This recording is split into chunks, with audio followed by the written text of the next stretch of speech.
Hello, moi c'est Orion, l'assistant de la chaîne Wisdom on Fire. Aujourd'hui, nous poursuivons avec l'épisode 2 de Mathéo, le soulèvement silencieux. Alors, accrochez-vous bien. Et surtout, n'oubliez pas de liker et de vous abonner. Bonne journée à tous.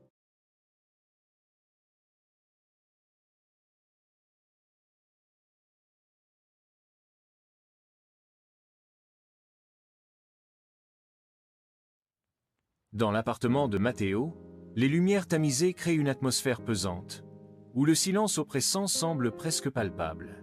Mathéo analyse les fichiers qu'il a récupérés. Il a envoyé que quelque chose ne colle pas. Un message anonyme s'affiche sur son écran.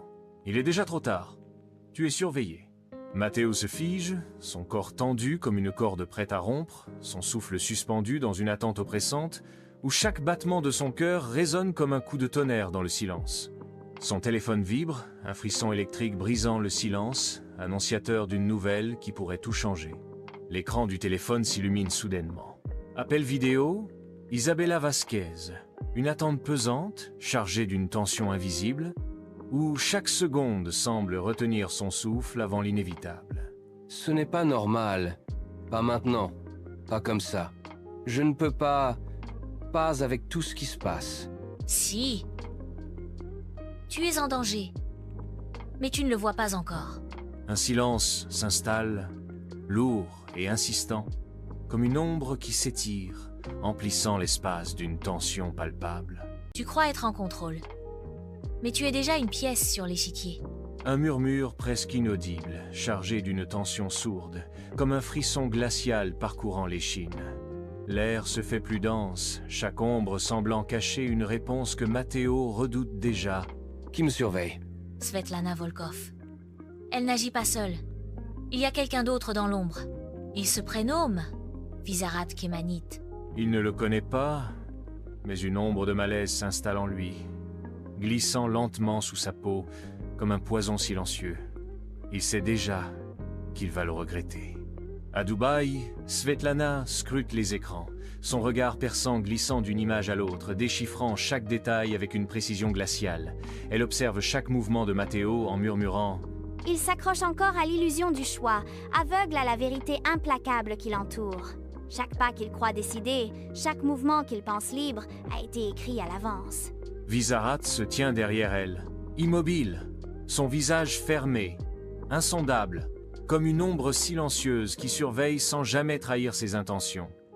Il est temps d'évaluer sa capacité à jouer sur l'échiquier. Sera-t-il un adversaire digne ou simplement un pion à sacrifier au bon moment?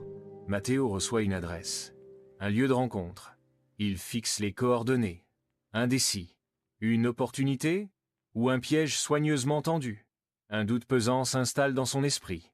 Si tu ne vas pas voir, tu restes à jamais dans l'ombre de leur jeu. Les mots résonnent comme une mise en garde, une prophétie dont il ignore encore la portée. Le silence s'étire, chargé d'une tension insidieuse. Quelqu'un, quelque part, attend déjà son choix. Mathéo se lève, le regard durci, une résolution nouvelle dans son expression. Plus d'hésitation, plus de doute. Il sait que ce choix le mènera au cœur d'un jeu dangereux, mais il est prêt. Dans une salle obscure, éclairée par une seule lampe vacillante, une silhouette attend, immobile. L'ombre danse sur les murs, et dans ce clair-obscur, l'invitation se transforme en ultimatum. Tu es enfin là. Un silence pesant s'installe, épais comme une ombre qui s'étire, chargé d'une attente indéfinissable. Quelque chose se trame dans ce vide sonore, une présence invisible, une vérité cachée. Visarat sort un dossier et le fait glisser sur la table. Son regard est froid, insistant. Lit avant qu'il ne soit trop tard. Mathéo ouvre le document et comprend aussitôt que tout est pire que prévu. Un piège, son souffle se suspend, son cœur s'accélère. Chaque mot sur la page semble vibrer d'une menace silencieuse. Il découvre des données prouvant que son mouvement a été infiltré. Certains de ses alliés sont surveillés, d'autres ont déjà été neutralisés. Mathéo se rend compte qu'il ne mène pas une révolte. Il est une cible. Visarat reste impassible, observateur de ses réactions. Mathéo doit réfléchir vite. Visarat lui impose un choix, coopérer ou affronter une force invisible. Il pense être libre, pourtant il jouait déjà sur leur plateau. Le piège se referme. Peu importe sa décision, le jeu avance. Matteo fixe Visarat, cherchant une faille, une brèche dans cette mécanique implacable. Mais il refuse de céder, et il avancera à sa manière. Visarat esquisse un léger sourire, imperceptible, comme une brise à peine sentie. Son regard s'attarde un instant, une lueur fugace dans l'ombre. Puis, presque inaudible, il fait une proposition. Cependant, à Dubaï, un appel interrompt Svetlana. Un nouveau joueur entre sur l'échiquier. Naël Otero, une adversaire inattendue. Naël est à un terrain de golf, concentrée, réfléchissant à son prochain mouvement. Elle prévoit de s'attaquer directement à Svetlana et Visarat.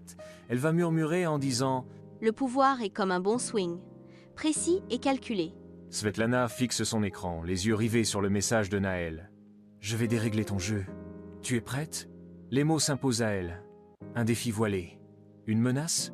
Elle affiche un léger sourire. « Voyons ce que tu sais vraiment faire. » Naël commence à faire bouger ses propres pièces. De son côté, Matteo ne sait pas encore que son destin vient de croiser celui d'une autre combattante. Visarat quitte la salle, le laissant seul. Bientôt, tu comprendras que ce que tu crois être la vérité n'est qu'une illusion. Matteo sait que le combat vient de changer de nature. Il regarde le fichier. Il est déjà dedans. Son souffle se suspend. Les rouages sont en marche. L'engrenage tourne sans retour possible. Il ferme les yeux, un instant suspendu entre doute et certitude. Dans l'ombre de ses paupières, la tempête se prépare.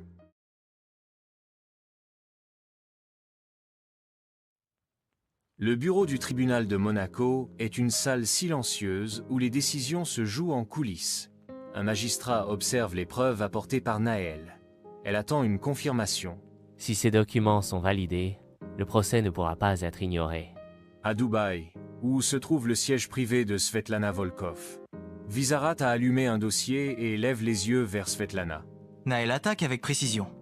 Mais elle oublie une chose, les procès ne jugent pas la vérité, mais les apparences. Elle doit certainement préparer une contre-attaque. À l'appartement de Matteo à San Polo, une tension mentale monte. C'est alors que Matteo reçoit un message crypté.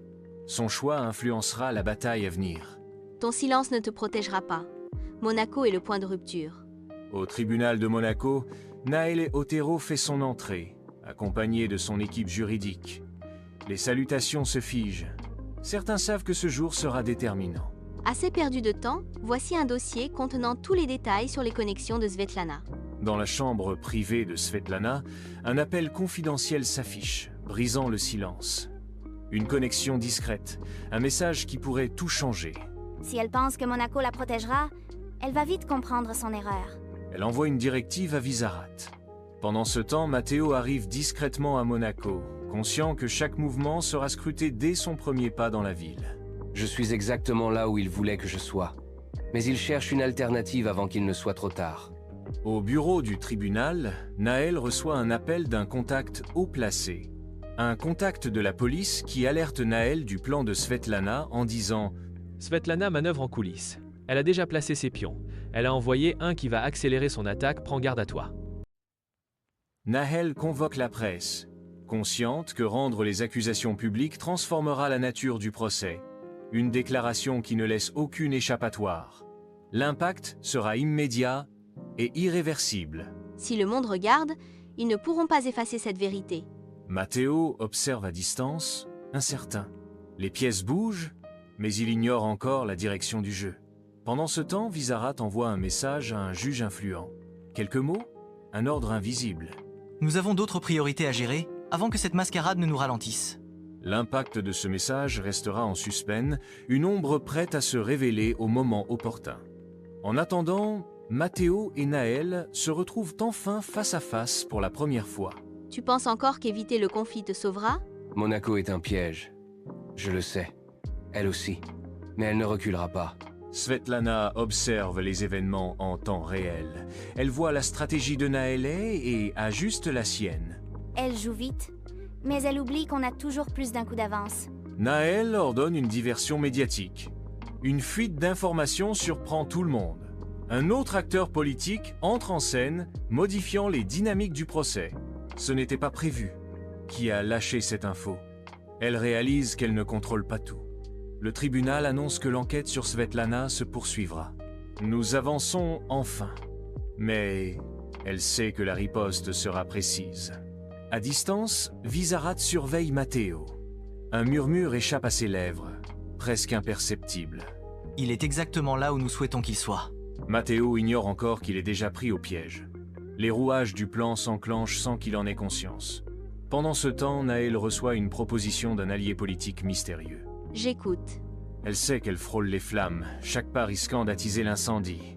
Puis tombe l'annonce. Le tribunal fixe la date officielle du procès. Svetlana est convoquée.